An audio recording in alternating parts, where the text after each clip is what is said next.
Hello mga kapatid, magandang umaga po sa inyo. Isang mapagpalang umaga sa lahat. Hindi ho natin makasama si Apple ngayon sa umagang ito. But anyway, tayo po'y magsisimula na. Sa kaibigan, programa Naka-Brad kasama si Brad Calix. Ang Kabrad po ay para sa Catholic community sa loob at sa labas ng bansa. Layunin nitong alalayan, palakasin at gabayan ng isang Katolikong Pinoy na mas maging malalim pa sa pagkakilala kay Jesus at sa mga aral ng simbahang Katolika. Sinusubukan din ho natin sa biyaya ng Diyos na balansehin ang ating kaisipan, damdamin at ang paggawa ng mabuti sa ating kapwa. Kaya talina't makinig at tuklasin ang turo na simbahang itinatag ng ating Panginoong Jesucristo. Ngayon po ay araw ng Biyernes, ika-6 sa buwan ng Pebrero 2025. At sa oras po na ito ay mananalangin po tayo. Gagamitin po nating guide ang The Apostles' Creed. In the name of the Father, and of the Son, and of the Holy Spirit.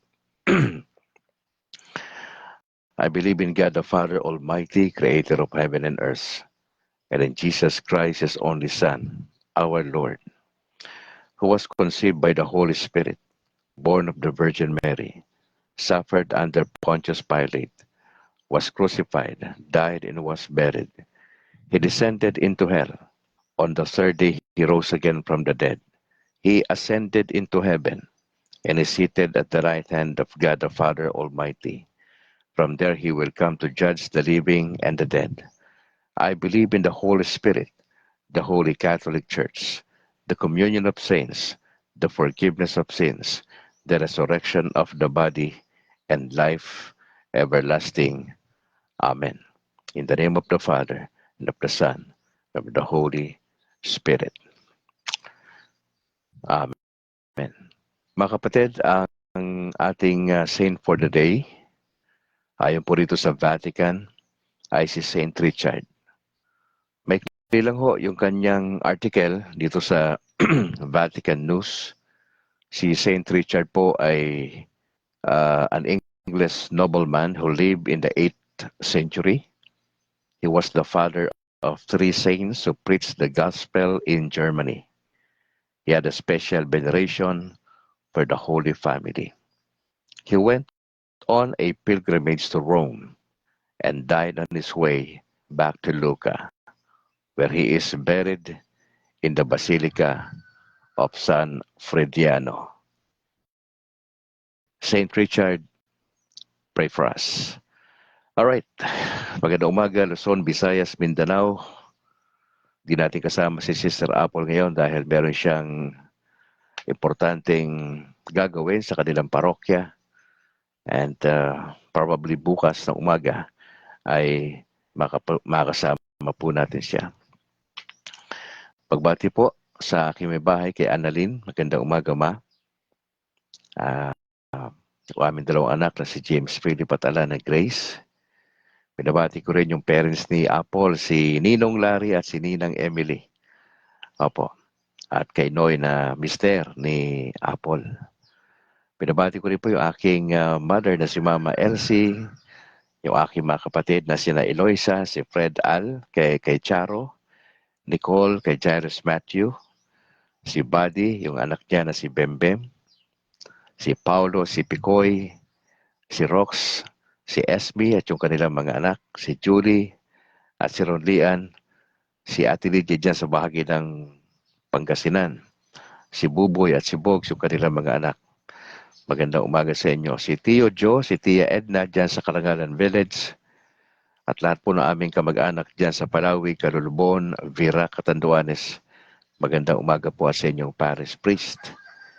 God bless. Bishop Patricio, magandang umaga po dito po sa Diocese ng Bacolod. At siyempre si Father Dominic Dramas at yung mga kasamahan niyang pare dyan sa San Sebastian Cathedral. Sister Mercy ng Pauline Media at sa lahat po ng staff, magandang umaga sa inyo. At ang aking pare dito sa San Juan de Pomoceno Parish Church, si Very Reverend Father Luan Torrefranca. Pads, magandang umaga po. At ang kanyang kasamang pare na si Reverend Father Robert Christopher Nobles. At yung aming dalawang seminaryan po na si Bro Simon at si Bro Ken. Sister Malu ng PPC at the same time, ninang namin sa kasal. Magandang umaga, Sister Malu. Si Bro Bernardo Apoyon, dyan sa finance, magandang umaga. At ninong din namin sa kasal ito. At si Bro Mike Sara ng Paris Secretary po. At yung kanyang mga kasamahan.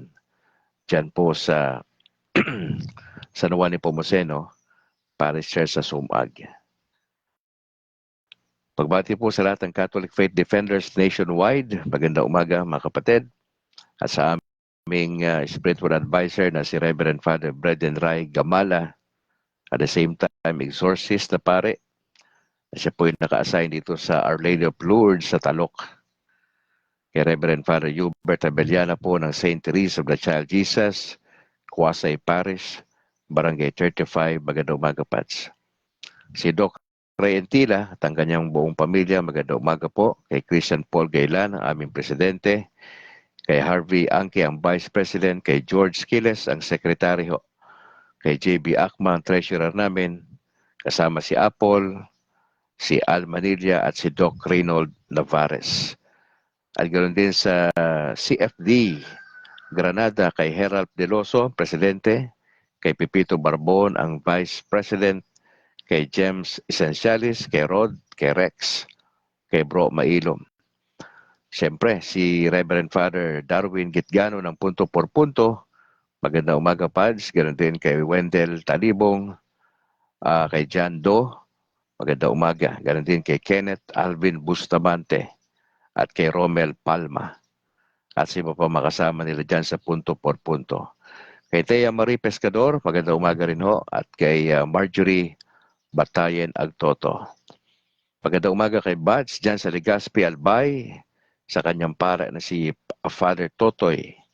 Pinabati ko rin po lahat ng aking kasamahan dyan sa mga katikista sa aming every Saturday. Bukas, pero kaming regular na pag-aaral. Catechetical training po ang tawag. At sa aming mahusay at masipag na coordinator na si Mrs. Vanessa Sabit Molieno. At sa lahat ng mga kasama kong katekista na may edad na ho eh. Majority sa kanila mga babae na katekista. 3 piraso lang kami lalaki doon eh. Opo. God bless, kita-kits tayo bukas sa ating training. Alas 9 ng umaga hanggang alas 3 ng hapon. Kay Father Edito Banyo, shoutout kay Father Albao sa San Isidro Paris, Banay-Banay, Davao Oriental, mula yan kay Rene Boy Kalimpong. Magandang umaga po sa inyo. Shoutout din kay Reverend Father Greg Vega, Reverend Father Gabriel Torres at Reverend Father Eduardo Musni dyan sa San Lorenzo Ruiz. Pagbati po sa binalbagan servants of the Divine Mercy kay Bro Chubby Martin at kay Bro Boots Uy.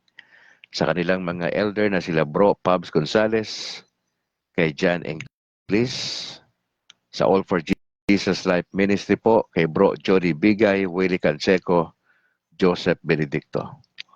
At sa Besma Plus sa Israel, magandang umaga po sa inyo o tanghali. Sa lahat ng mga kapatid dyan sa Besma Plus, God bless po sa inyo mga kapatid. At sa buong grupo ng Latin Rosaries Missionaries, salamat po sa inyong pananalangin para po sa ating broadcast. Shout out kay Reverend Father Pineda dyan sa Little Way Seminary, Kabangkalan. At the same time, isa po siya sa ating mga spiritual advisors. Medyo may edad na ho itong pari na ito. Patagal na sa pagpapari. Marami ng karanasan. Maraming salamat, Pads Pineda. Kay Bro Jesus Bayoneta, magandang umaga, Brad, sa iyong pamilya at sa lahat ng mga kasamahan natin dyan sa Kabangkalan. Sa ating apologetics, see you by March, mga kapatid. Gusto ko rin nung i-acknowledge yung ating mga overseas na nakikinig, sumusuporta sa ating broadcast, kay Sosimo Inojo Jr. dyan sa Ireland, kay Angel Amoma dyan sa Japan, magandang umaga po, kay Alex Dugang dyan sa Columbus, Ohio, USA, Elenita Billete Sa Greece, kay Rosa Tadeo sa Hong Kong, Roberto Galang sa Rome, Italy, kay Ta Arnel Jawod Sigosyo dyan sa Malaysia, kay Usting Pabon Rubines Umpad sa Sicily, Italy, kay Romel Parado ng Perugia, Italy, Arturo Pagarpatan dyan po sa Ghana, Africa, Rego Perocho dyan sa Kuwait, Alan Janeta sa Hungary, James Walter Hibanada Topic dyan sa Canada, at kay Enting Narem dyan sa Libya. Kasama rin si Eric Cordero dyan sa Singapore, Ariel Berges sa Canada, at si Nathan Rose Iligan dyan sa Kingdom of Saudi Arabia. Alright, mamaya ko po kayo babatiin sa ating pagtatapos yung mga kasama natin dito sa broadcast today. Dako na po tayo mga kapatid sa ating gospel for today mga kapatid. Opo. Tayo po ay nasa Mark chapter 6, talata 14 hanggang mga sumusunod. Mark chapter 6.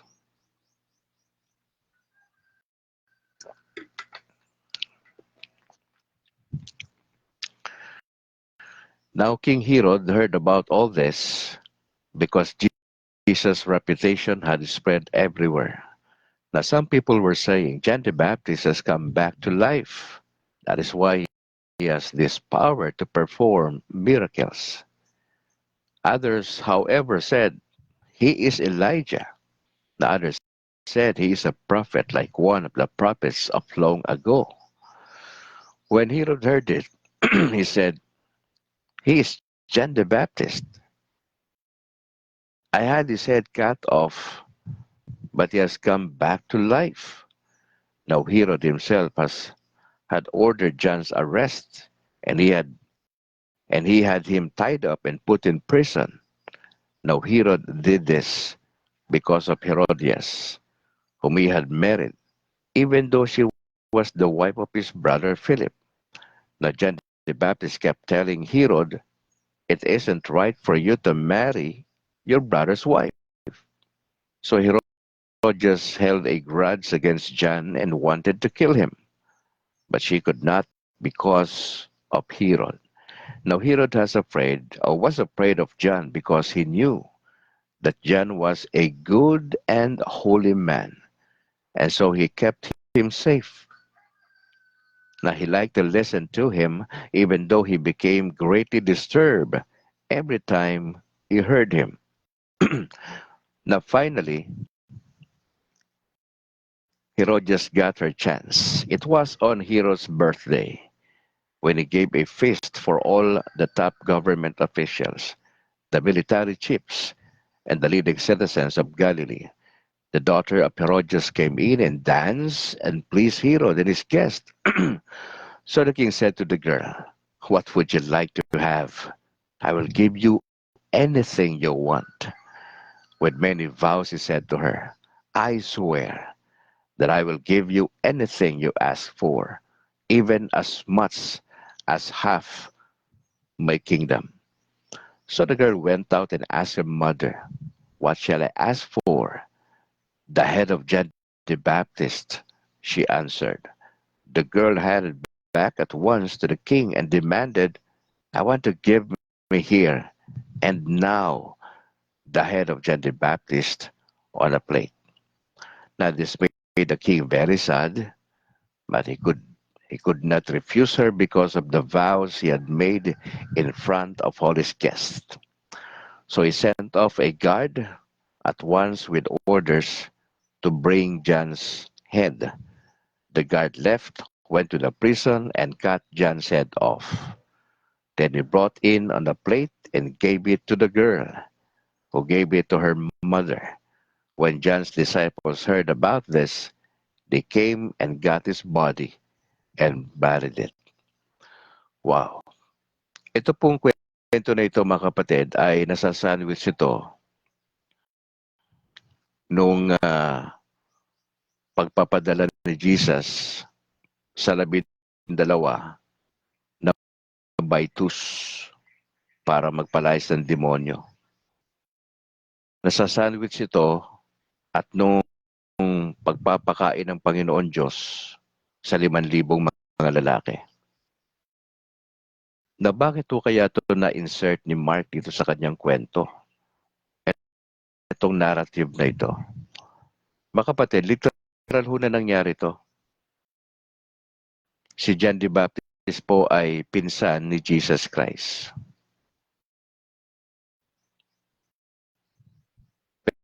Pero mapapansin natin dito na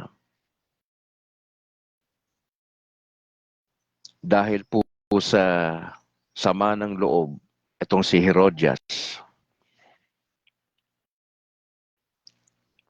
nakuha niyang ipapugot ang ulo ni John the Baptist.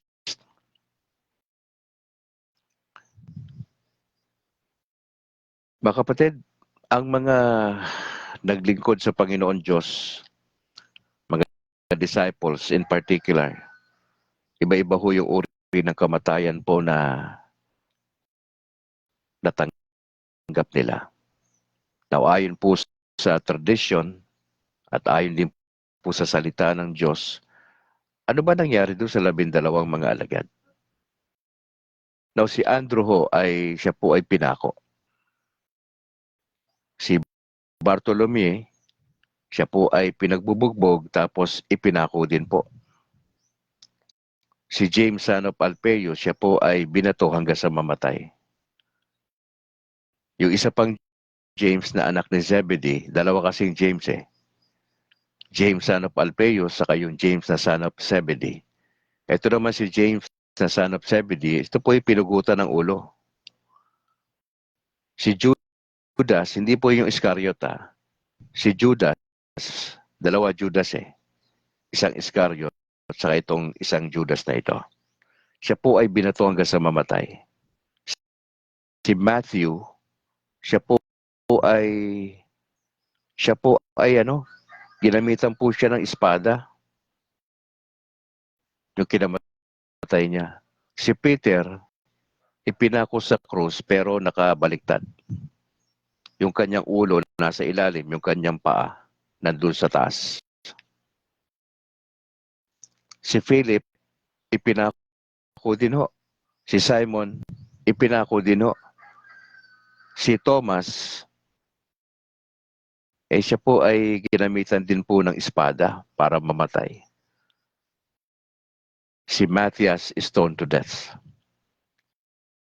Doon po sa 12 mga alagad,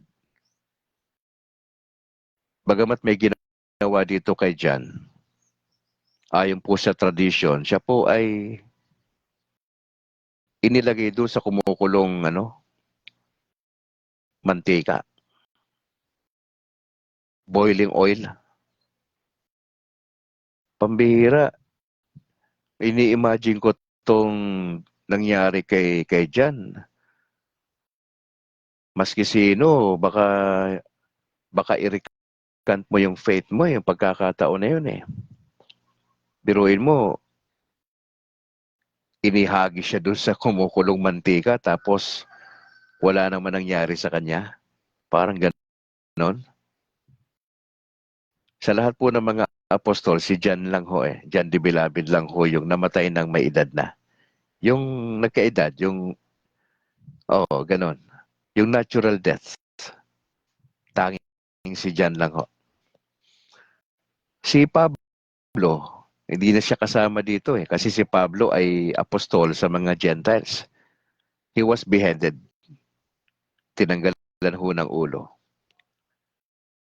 Yun ho ay form ng capital punishment, even yung stone to death. Mapapansin niyo mga kapatid na itong mga alagad ng ating Panginoon Diyos, even si John the Baptist, talagang nag-suffer sila alang-alang sa ating Panginoong Jesucristo. Kaya itong martyrdom na ito, pag sinabing martyrdom, ito yung mamamatay ka dahil sa faith mo. Diba maraming mga Katoliko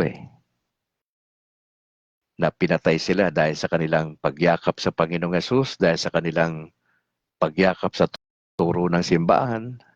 maraming tao na hindi kinikilala yon, maraming nagalit. Therefore, para tumigil ang pangangaral nila, kasi itong mga apostol na to, nagpunta sa iba't ibang bahagi ng mundo ito eh. Nangaral po sila tungkol kay Kristo sa kanyang muling pagkabuhay. Kaya lang ang resulta, martyrdom. Now sa panahon natin, maari ba itong mangyari? Itong beheading na to, pamumugot ng ulo, ay, yung iba eh, yung mga prophets, di ba, hinahati po sa gitna eh. Meron naman yung apat na bahagi ng tao, yung kamay, kaliwa, kanan, yung paa, kaliwa, kanan, may apat na kabayo. Hihilahin po yon sa different directions. Ano mangyayari sa tao, di ba? Maano yun eh, mapupunit yung katawan eh. Di ba? Ganun katindi yung martyrdom na naranasan ng mga sumusunod sa ating Panginoon Diyos. Now, si Pilipinas, pwede ba mangyari ito? May mga isolated cases na kapag ka ang isang missionary nagpunta sa lugar ng Mindanao, di ba? Na kung saan yung mga tao doon eh, may mga tribo-tribo, di ba? Eh, talagang buhay po yung kapalit eh. Marami ng kwento ng mga missionaries. Hindi lang ng mga Katoliko na misyonero. Even sa mga Protestante ho, ay nagsuffer din ho doon sa kamatayan. Mga kapatid, itong nangyari kay John the Baptist ay literal ho ito na nangyari. At papansin nyo, ang pangyayari, may party, nag-throw ng party si King Herod, nandun lahat yung mga importanteng tao, mga VIPs. Dahil po sa sayaw ng anak ni Herodias. Party ang setting eh. Dahil po sa isang sayaw ng dalaga. Eh, yung dalaga nga, hindi niya alam kung anong hihingin niya eh, di ba? Wala siyang kamalay-malay eh. Kailangan pa niyang pumunta rin sa nanay niya. Sabi niya, Nay, anong ihingin ko? Kasi nagpabida si King Herod eh. Lahat daw ibibigay, mas kinakalahati nung kaharian eh. Ba, mabigat yun. Ganun katindi dahil sa isang sayaw. Tandaan nyo ha, kung walang sayaw na nangyari, walang ganun. Kasi natuwa yung mga tropa ni King Herod eh. Hindi ko alam kung anong klaseng sayaw ang sinayaw nitong dalaga na to. Pero dahil po sa isang sayaw na ikinatuwa ni King Herod at ng kanyang mga kasamahan. Tandaan nyo ha, dahil sa isang sayaw. Punta siya sa mama niya, na, anong ano ko? Ay sabi ko kay King Herod. Eh dahil itong si Herodias na to, galit na galit to kasi pinakailaman siya ni John the Baptist. Kasi meron silang illicit relationship eh. Hindi maganda reputasyon nito sa moral aspect ng babae ni Herodias. Ano to? Maganda to sa panahon natin, two-timer ito eh. Oo, cheater po ito eh. Hindi po ito honest sa relationship eh. Oo. Dahil sa kanyang galit kay John the Baptist. Kasi sinabihan siya na nabubuhay pa si John the Baptist, hindi pa pinapakulong eh. Sabi niya, hindi yan pwede. Yung ano na yan, yung relasyon mo na yan. Sabi niya sa verse 18 eh, sinasabi yun kay King Herod eh, it isn't right for you to marry your brother's wife. Kaya no, resulta nito, nagkaroon ng grudge, sama ng loob, itong si Herodias and wanted to kill him do sa verse 19.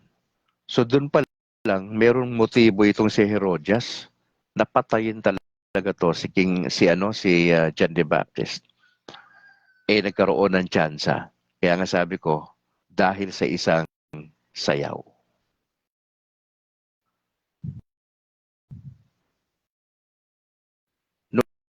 Nung sinabi nung babae ng dalaga kay King Herod na yung request niya ay dalhin yung ulo ni John the Baptist sa isang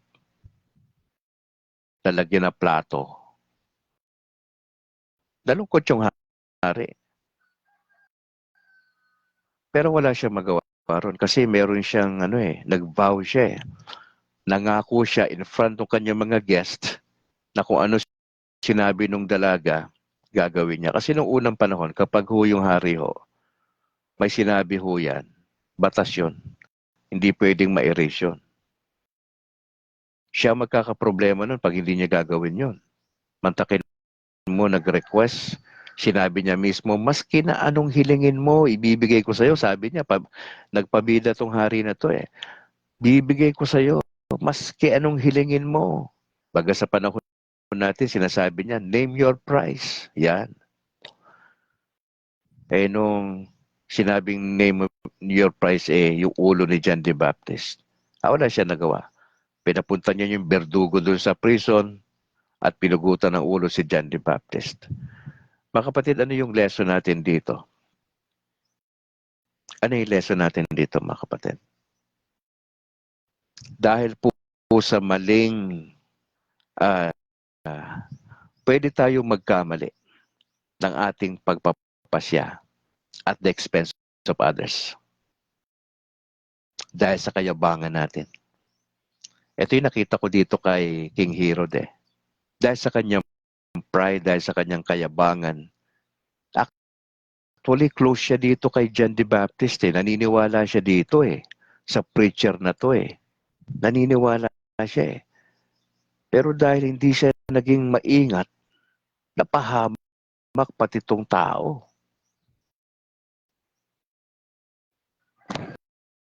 Marami namang pwedeng ibigay doon sa babaeng sumayaw eh.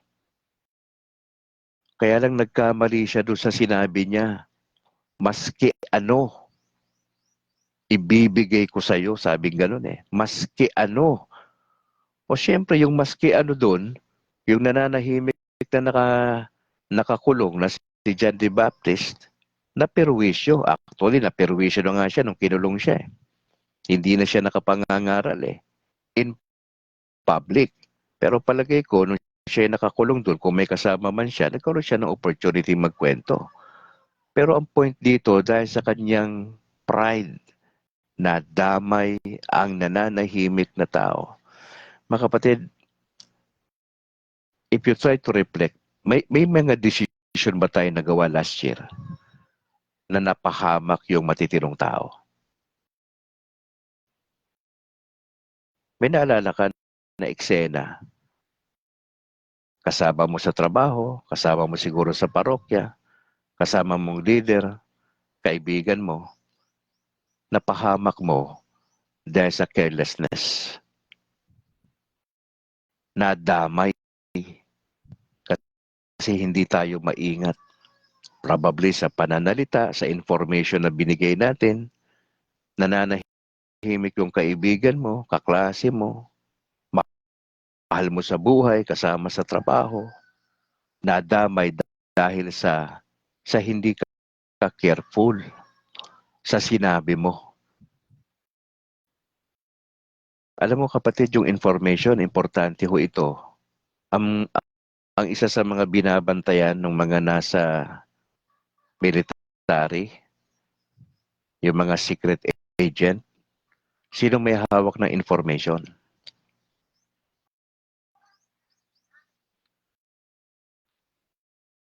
Napaka-critical ng trabaho ng ganong mga tao eh.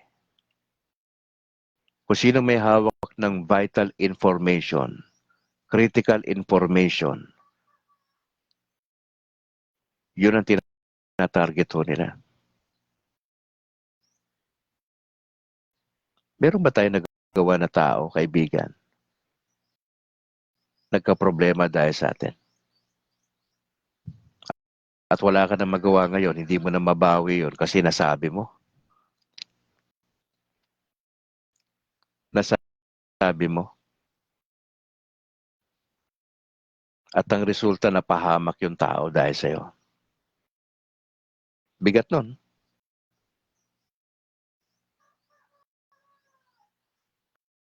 Pwede nating sabihin, mag-ingat tayo sa ating mga sinasabi. Kasi pwede mapahamak iba dahil sa atin. Once na nabitawan mo na ang isang salita, katulad dito kay King Herod, nakabitaw kasi siya ng salita eh.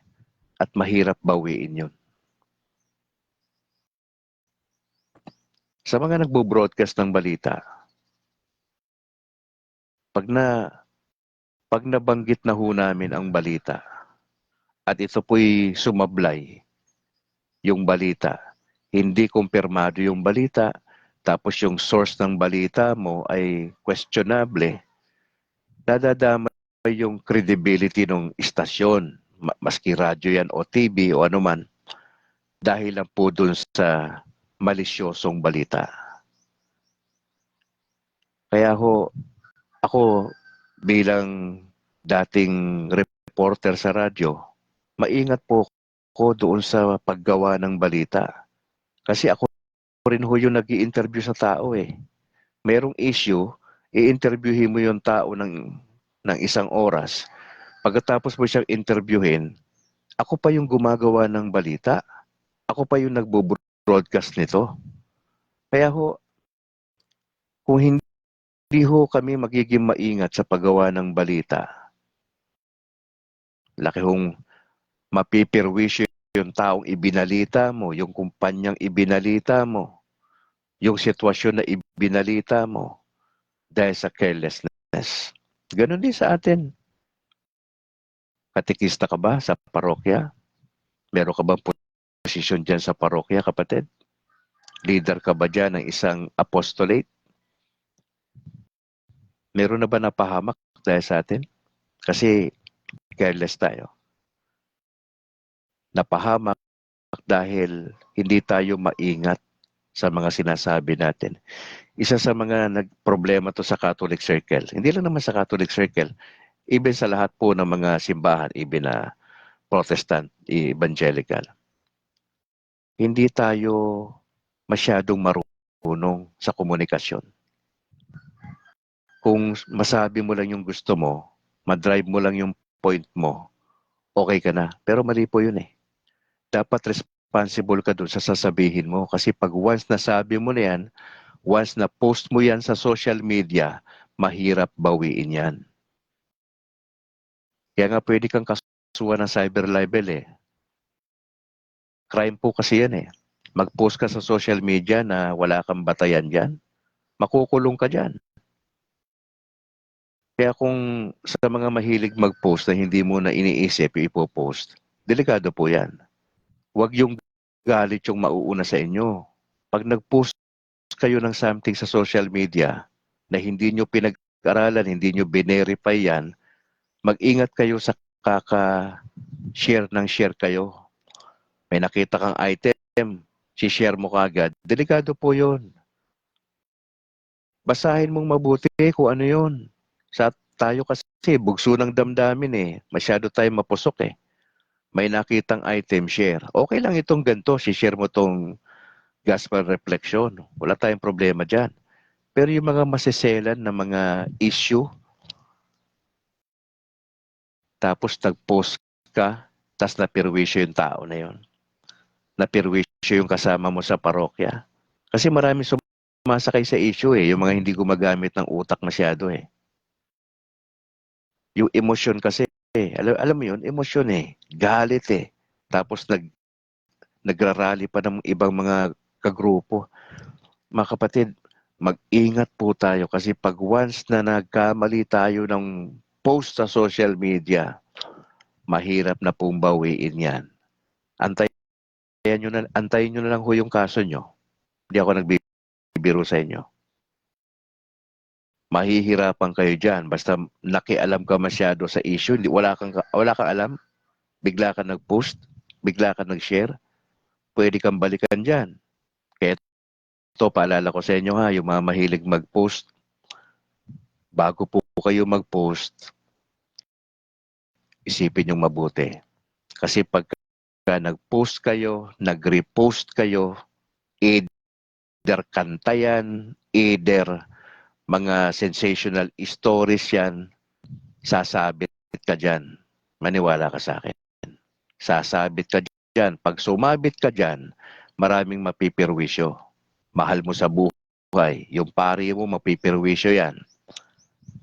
Tayo rito sa broadcast, mapipirwisyo tayo. Pag once nagkamali kayo ng post, yung kaka-comment ba, bantayan nyo rin yan.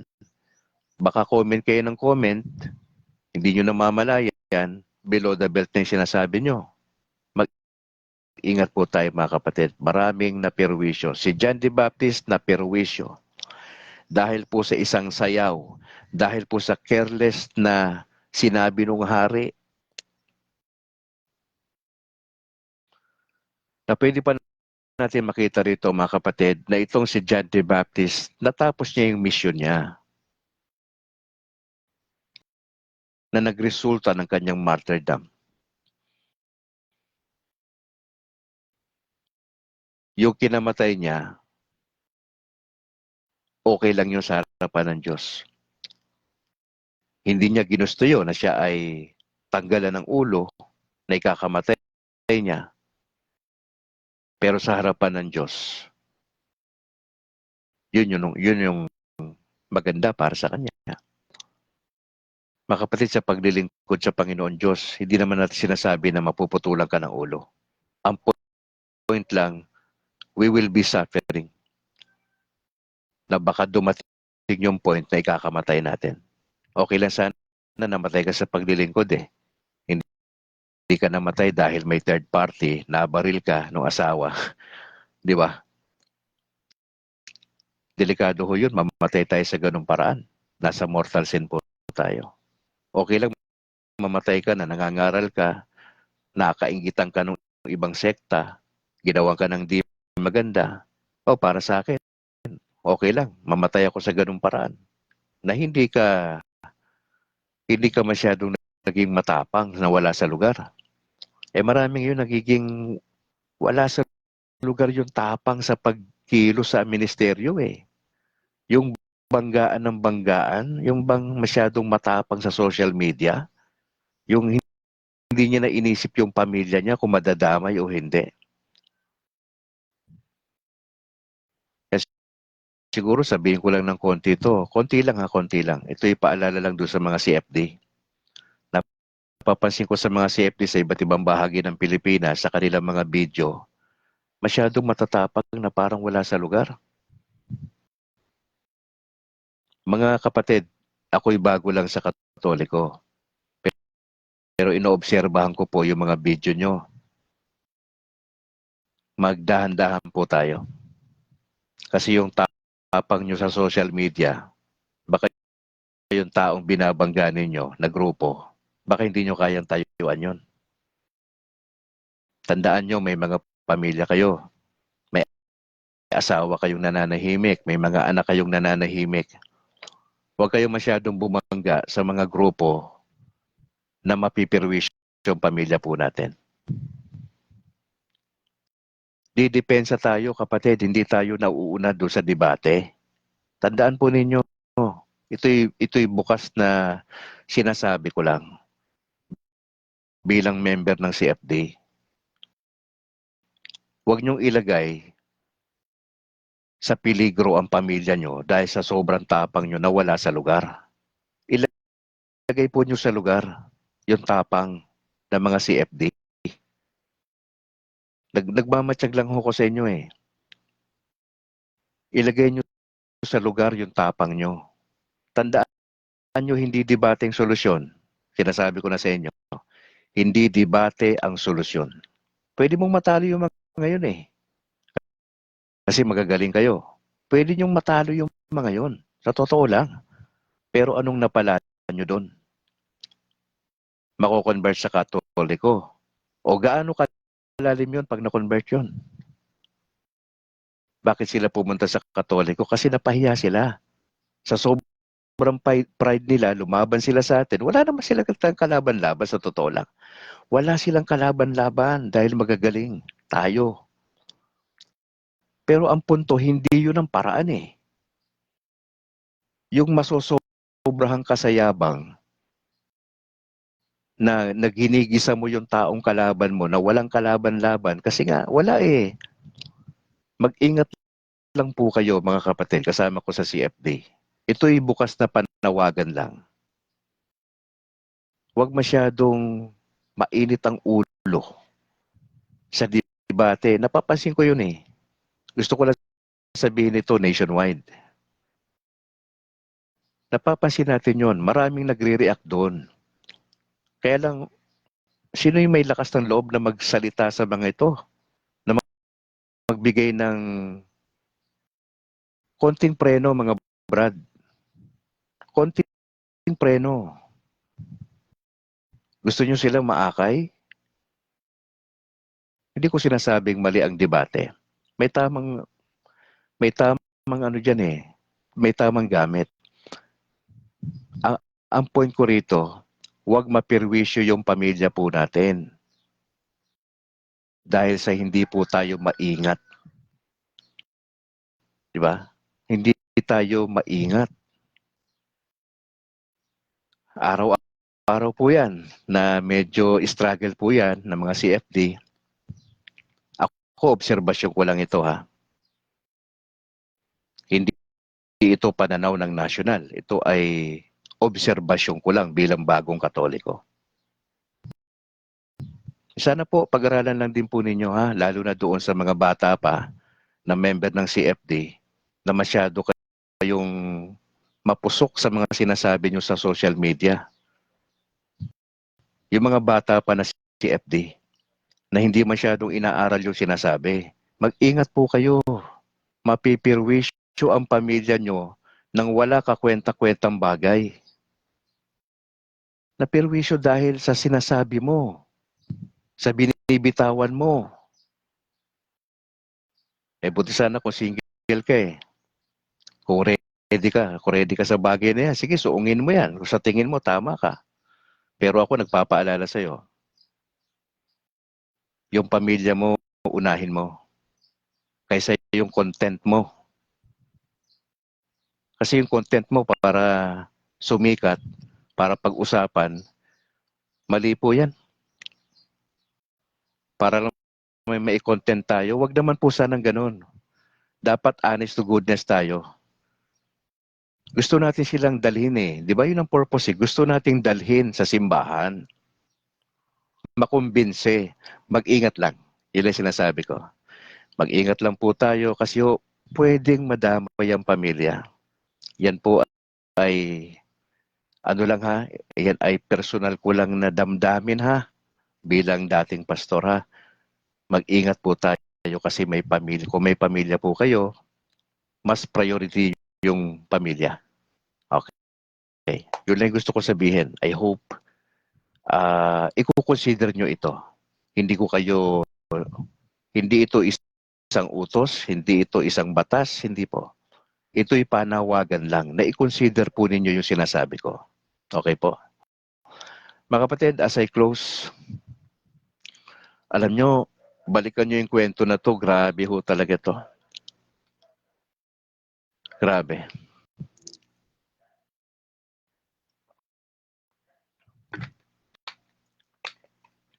Alam ba ni John the Baptist na mapupugutan siya ng ulo? I don't think so. Pero yung possibility na mangyari po yon, hindi malayo. I'd like to challenge you fellow Catholics. Ang mamatay para sa Panginoon Diyos, noble po yon. But be sure na mamamatay ka dahil sa matino yung ginawa mo. Hindi ka mamamatay dahil ng agaw ka ng asawa. Hindi ka mamamatay kasi hindi ka honest sa mga taong, may mga tao ka, hindi ka honest. Alam mo mga tao ngayon sa sobrang gigil na gigil sa mga dishonest na tao, maaring gawan ka ng hindi maganda. Marami ng kwentong ganyang kapatid. Ang sinasabi ko rito, mag-ingat po tayo. Mag-ingat po tayo. Kung mamamatay ka lang din, mamatay ka ng maayos. Mamatay ka ng hindi ka nag-aaway, hindi ikaw nagkikipag-away. Mamatay ka ng ikaw yung ginawa ng di maganda. Sa tingin ko, okay pa yun eh. Kaysa yung mamamatay ang Katoliko ng walang kakwenta-kwentang kamatayan. Kinismis mo yung kapitbahay mo, siniraan mo yung kasama mo sa trabaho, resulta niyan, pinatay ka, walang kakwenta-kwentang kamatayan po yan. Baka pagalitan ka pa ni Lord yan pag nagkita kayo. Pag humarap ka sa Kanya, walang kakwenta-kwentang kamatayan, kapatid. Itong kwento na to, ito'y literal na nangyari kay John the Baptist at nakita natin sa mga tapat na naglilingkod sa Panginoon Diyos, ang laki ng posibilidad na sila'y mamamatay dahil sa kanilang pananampalataya. I hope, mga kapatid, kung darating ka man sa punto na yan, na hindi mo iririkant yung pananampalataya mo kay Kristo, hindi mo babawiin pag sinabing recant. Hindi ka tatalikod sa Panginoon kapag ka na-corner ka na, nasasabihin nila, tatalikod ka sa pagiging Katoliko o papatayin ka namin. It's a matter of choice. Hindi ko alam kung ano magiging desisyon mo sa panahon na yon. Pero sana kung dumating ka sa point na ganon, ang maging desisyon nating pare-parehas ay we are willing to die dahil po sa pangalan ng Panginoon Diyos. Lalo na kung ang kamatayan mo ay dahil sa pananampalataya mo. Magandang kamatayan po yon. Paghandaan po natin yon, baka sakaling mangyari po sa atin yon. At magdasal tayo sa Panginoon na huwag tayo yung bumaliktad sa pagkakataon na yan. Alright. I'd like to announce lang po nung ilang mga bagay. Mga kapatid, tulungan po ninyo ang CFD Bacolod. Wala po kaming masyadong budget katulad nung CFD sa nationwide natin. Nagsusumika po kami na dalhin po ang mga seminar sa iba't ibang lugar. Kaya po naisipan lang ng grupo namin na magbenta po kami ng mga items para po yung proceed nito ay maaari po namin magamit sa logistics. Opo. Pwede po kayong pumunta doon sa FB page na tag nito, Catholic Merchandise. Marami pong mga items doon na pwede nyong pagpilian mula po sa mga mugs, mga t-shirts po na iba-iba po ang design. Ang parang mas mabili po sa ngayon yung cute, no? Yung Catholic Until the End po. Opo. Marami pong disenyo po yan, iba't ibang sizes mula sa small, extra small hanggang sa doon sa 2XL o 2XL, 3XL po. Opo, meron po tayo. At yung mga kulay po ay mga colors ay available po mula sa black, yellow, pink, red, gray, saka white. Opo. Punta lang po kayo doon sa FB page po namin. Sa bawat pagbili po ninyo ng item or items ay malaki po ang tulong nito para po sa aming CFD sa Bacolod na makapasyal po kami sa iba't ibang lugar na na hindi kami masyadong mahihirapan. Opo, kaya tulungan po ninyo kami, mga kapatid. For more information po, maaari kayong tumawag sa 0992-8550205. Opo. Once again, gusto ko lang magpasalamat po sa inyo na nagdasal po sa amin, sa aming wedding noong isang araw po. Nangyari po yung binyag sa akin 2 anak. Opo, masayang-masaya po yung mga anak ko. And finally, naging Kristiyano po sila noong araw na yon. At siyempre kami po ni Mrs. ay ang rason po kaya ho nabago yung petsa from Feb 15 at naging Feb 5 po. Dahil nga po sa sitwasyon ng aking may bahay. Pero magkagayon man, salamat sa dasal, salamat sa mga suporta. Mga kapatid, if you would like to partner with Brad Calix sa ministry, opo, sa online, may mga ginagawa pa ko tayong iba maliban dito. Tayo po yung in charge sa mga converted pastors, opo, sa Negros. Siyempre, kung magpapakain ka sa mga pastor, asikasuhin mo yan sila. May mga po yan, may mga pangangailangan, ika nga. Baga sa logistics kasama na po yan. Baka ho gusto nyo mag-partner with Brad Calix. Nandyan po yung GCash natin. At paki-indicate lang ho kung saan pupunta yan, ha? Kasi para mas malinaw. Kasi gusto ni Brad Calix na transparent tayo dito pagdating sa ganyang mga tulong. Opo. Gusto ko magpasalamat sa inyo ha sa mga tumutugon na at sa mga nais pang tumugon at makipag-partner po sa ministry ng Kabrad. At pagdasal nyo lang po kami ni Mrs. yung aming kalusugan, yung aking mga preparations dito sa ating pagbo-broadcast. Opo. Alright, gusto ko lang i-acknowledge yung mga kasama natin dito ngayon sa ating ngayong umaga. Bobby Taruk, maraming salamat bro sa mga insight. Masipag 'to magbigay ng insight si Bobby. Oh, talagang siguro one of these days ay kakausapin natin 'to ng live sa ating broadcast. Ah, marami siyang pwedeng i-share. Ma-encourage tayo mga kapatid ha. Sige, ipagdasal natin 'yan. Shipra Kanama, proud Catholic sabi ni Shipra. Congrats po, sabi niya. Kay Christian Paul Gailan, yung presidente po namin sa CFD sa Diocese ng Bacolod. Good morning bro, ang sabi niya. Ganun din sa akin may bahay who is watching right now. Maraming salamat ma. Sino pa? Yung mother ko nandito, si Mama Elsie. Magandang umaga ma, God bless sa aking mga kapatid din dyan. Especially kay Eloisa. Special mention Nabanggit ko naman na kanina. Kay Rod Nicolas bro, maraming salamat. Ito po si Rod yung in charge po ng ating mga printing, no? Siya po yung man behind dito sa mga design. Magaling po yan si Rod. Rod, thank you. Si Ordinaryong Katoliko, maraming salamat po. Salamat sa pag-share din po ng video, kapatid. Kay Noel Tubak, magandang umaga po. God bless sa Tubak family. Kay Nilo Bonita, amen. Good morning po sa lahat ng nanonood ng Kabrad Calixo. Salamat Nilo. Hopefully makapag-usap tayo minsan, maski na konti lang, no? Kay Pepito Barbon, Brad, maraming salamat.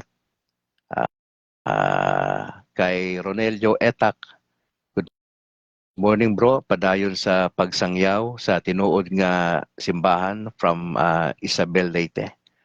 Maraming salamat Ronelio Etak, God bless sa buong pamilya. Asa yung parish priest, ganun din. Salamat din kay Samuel Hinayon Kayakay. Good morning, God bless, watching from Cavite. God bless po sa Kayakay family. Salamat for joining po. Sana po mapadalas kayong magjo-join sa ating broadcast. At gusto ko rin i-shoutout yung pari po ninyo. Opo, salamat po. Kay Zinke Shohoku. Morning bro, long live. Catholic sabi niya. Zinke, maraming salamat. Sino pa yung nandito? Si Alan Yaneta dyan sa Hungary. Bro, maraming salamat. God bless sa buong pamilya. Sa iyong parish priest. Salamat, ingatan ka ng Lord dyan sa work mo ha. Oo, salamat Alan. Kay Ate Corazon Gagi, salamat po sa pag-share ng video ate. Good morning po bro. Have a nice day everyone. Ayos. Si Darling May Peñaflor, si Bongga. Kapatid, maraming salamat po sa pag-share ng video. Salamat po sa pagdadasal. Salamat. Bobby Taruk, salamat. At sa lahat pa ng hindi natin nabanggit, mga kapatid, maraming salamat po sa mga sharers po natin. Maraming salamat po sa inyo, mga kapatid. Yung effort ninyo ay talagang nakaka-encourage po yan. See you mamayang gabi sa ating 8:00 na broadcast. At nawa po ay mamaya may kakausapin tayo sa gabi tungkol sa PREX, no? Papaliwanag niya anong ibig sabihin ng PREX. Lord willing, available siya at maganda yung kanyang linya doon. Yung kanyang wifi. So pag-pray natin siya. Nakakasama natin siya dito sa broadcast mga kapatid. Opo, kaya maraming salamat. Meron pa ba ako announcement dito? Alright, meron pa pala. Sa DYAF, yung mga kasama ko sa CFD, yung mga taga Bacolod po, taga Negros, meron po tayong Historia Sagrada, kada Sabado po yan. Bukas, alas 8 ng umaga hanggang alas 9. Saka yung ang Diwan nga Dalan, Sunday naman po yan, 1:00 hanggang alas 2 ng hapon. Katoliko ako, DYAF ang radyo ko. Opo. Supportahan po natin ito, lalo na yung mga taga Negros. Pag-pray natin na si Brad Calix po ay magkaroon tayo na separate program dyan po sa DYAF. Probably po tututukan natin mga OFWs. Yun yung aking pinaka-programa dyan sa DYAF, just in case na loobin tayo ng Panginoon Diyos this year na magkaroon tayo ng slot po dyan sa DYAF. Tayo po yung manalangin in the name of the Father, and of the Son, and of the Holy Spirit. Ama, salamat po sa umagang ito. We are happy to study po ang buhay ni John the Baptist na napugutan siya ng ulo. Yung kanyang martyrdom ay alam kong bahagi ito ng kanyang kwento. Hindi niya ito marahil ginusto pero part ito ng plano niyo para sa kanya. Yung kanyang misyon na accomplish niya. Yung kanyang kamatayan ay hindi ito kabiguan para sa Christianity. Mas maalab pa yung mga apostol, ang Panginoong Jesucristo mismo.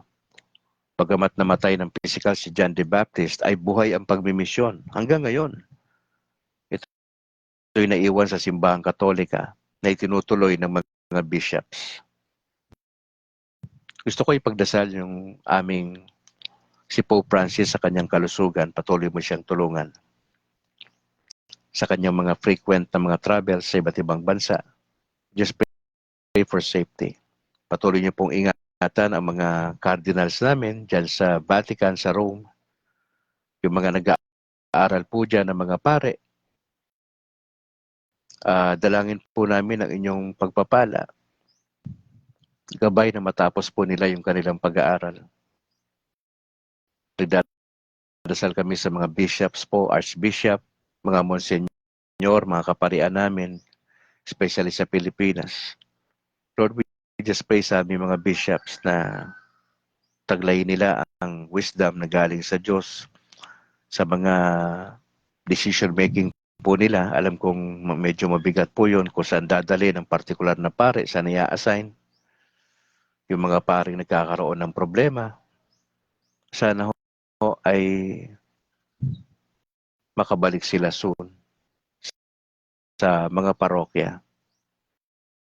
Hindi po exempted ang mga pare sa mga atake ng dyablo. At kami nagdadasal sa mga pare ho namin na sana patuloy sila maging maingat. Kami rin po ng mga laiko, mga layman. Isipin namin kung anong pwede naming itulong sa parokya. Huwag na kami mag-isipan ng mga negatibo sa aming pare, sa aming kapwa, kundi mas mangibabaw yung pagmamahal, yung unawa, yung aming growth bilang Katoliko. We'd like to pray, Father God, yung nalalapit na eleksyon sa Mayo. Maiboto sana namin yung mga tamang tao sa posisyon. Pinagdadasal po namin ang mga OFWs namin sa iba't ibang bansa, lalo na sa gitnang silangan, na mga minamaltrato ng kanilang mga employer. Medyo nakakalungkot yung mga balita minsan. Pinagdadasal namin na sana ho ay maasikaso namin sila. Makausap namin sila para ho malaman yung kanilang sitwasyon at meron kaming points na ipagpipray para sa kanila na in particular. Lord, we'd like to pray po yung mga kasama namin dito sa broadcast ngayon na may mga pinagdadaanan emotionally, financially, sa trabaho nila, mga estudyante probably, sa mga relasyon ng mag-asawa na minsan parang it seems na hopeless, maraming struggles. Tulungan niyo po kami. Kailangan namin ng tulong ninyo. Hindi po hiwalay ng sagot, hindi po yung mag-aal sa balutan po kami. Ang mahalaga po matuto kami magpatawad, umunawa sa mga sitwasyon. Lord, pinagdadasal ko yung mga CFD na masyadong maiinit sa social media. Huwag sana silang makalimot sa pinakamisyon ng CFD. Hindi kami nag-i-initiate ng debate. Kami po ay nandyan para po dumepensa lang, hindi maghamon ng away. Nagdadasal ko po yung mga CFD namin na mag-ingat po kasi maaaring mapirwisyo ang pamilya. Hindi lang kasi ito pananampalataya ang pinag-uusapan eh. Pwede naman naming ipagtanggol ang pananampalataya na hindi napipirwisyo yung pamilya po namin at nasa lugar. Kasi nga, dumidepensa lang. Ayaw po namin, Lord, masasangkot ang iba sa mga hindi magandang pangyayari. Dahil alam naman po namin na may mga talagang hindi lang debate yung gusto kundi nagiging personalan po sa dulo At yun po yung gusto naming iwasan doon. Na hindi siya dapat personalan. At to the point madadamay yung aming mga pamilya. Lord, we just pray ang pamunuan ng CFD sa national na i-consider po ang bagay na ito at pag-isipang mabuti yung mga binanggit ko kanina. Alam ko po na malaki may tutulong yan kapag na-consider po nila nagkaroon sila ng reflection. Sa ano nga ba talaga ang pinakalayunin ng CFD? Balikan lang yung pinaka-rasyonalin nito. Yung mission vision nito. Ano ba talaga ang pinakapakay nito? Bakit ito meron sa Katoliko? At sana maging malinaw po yan, mapag-usapan lang din, ma-review nila. Lord, we just pray po. Samahan nyo kami. May mga pagkakataon na may mga mabibilis kaming desisyon na hindi masyadong napag-aaralan. Bugso ng damdamin, masyadong nagmamadali. Ang resulta, napapahamak po kami. Nagdadasal po kami ng wisdom at discernment sa araw-araw. Yun po yung medyo challenging sa amin. Nagdadasal kami ng magandang kalusugan sa bawat isa na nandito ngayon sa broadcast. Lord, sa totoo lang, napakahirap magkasakit. Kaya patuloy kaming lumalapit sa mga kapatid namin, mahal namin sa buhay na may mga karamdaman. Yung mga nagdadialysis, mga cancer patients, iba't ibang stages na po yun. Patuloy kami nagdadasal ng inyong milagro para sa akin may bahay. Mama Mary, panalangin po ninyo kami na patuloy kaming umasa, mag-antay, magtiyaga, at maging punong-puno ng pag-asa sa Panginoon. Lord, sa maghapong ito, taglay namin ang kalakasan na galing po sa inyo. Salamat sa mga personal guardian angels po namin na patuloy nakaantabay sa amin. Lord, maraming salamat po sa inyong kabutihan. I just want to thank you. Hindi po aksidente na nagkita-kita kami sa online ngayon. At nagdadasal ako na ano man ang aming apostolate sa iba't ibang parokya namin, sana ang pinaka-motivation namin ay ang pag-ibig sa Panginoong Yesus, pag-ibig sa aming kapwa, na meron kaming pagpapakumbaba. Lord, maraming salamat po sa mga pagtutuwid. Ina-acknowledge po namin ang inyong pagiging Diyos sa aming mga buhay. Maraming salamat po. We pray this in Jesus' name. Amen. In the name of the Father, and of the Son, and of the Holy Spirit.